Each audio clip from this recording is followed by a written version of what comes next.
It was basically a slaughterhouse. It's a slaughterhouse. راح يودوا على المعمداني وهي بقى هذا الدم اللي جبته. We basically arrived to the middle, to Shuhada al-Aqsa first, where we worked there for a bit before we came north.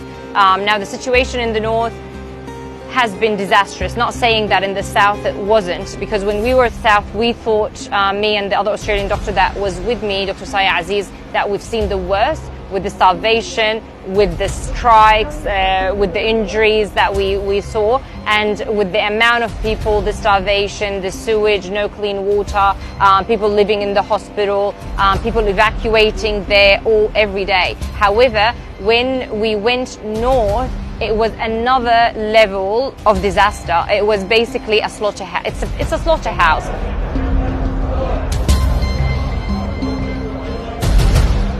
Yeah, so I've worked in Shuhada al-Aqsa, I worked in Al-Shifa hospital. The situation is bad and disastrous everywhere in Gaza. However, there's kind of a different scenarios.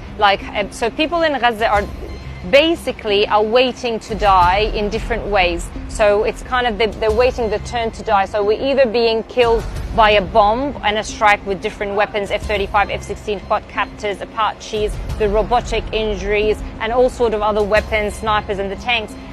Or if you're lucky enough to survive with major disabilities and losing multiple limbs, or survive temporarily and then die because of infection, lack of medical care and lack of equipment. And other people die when they evacuate, go with no homes and they die from starvation and infections as well. Well, the main thing, I still cannot believe the things I've seen. I feel I'm like in a nightmare or a horror movie. I can't just stand those kids watching the father or the mum shredded into pieces in front of them, or the mum has lost all of her family at the same time and her kids. They're coming carrying dead bodies to me all the time. Like, doctor, just tell us, is there a chance, are they alive? Save them, help them. And they either arrive dead or it's kind of basically a case that there's no way to save at that stage.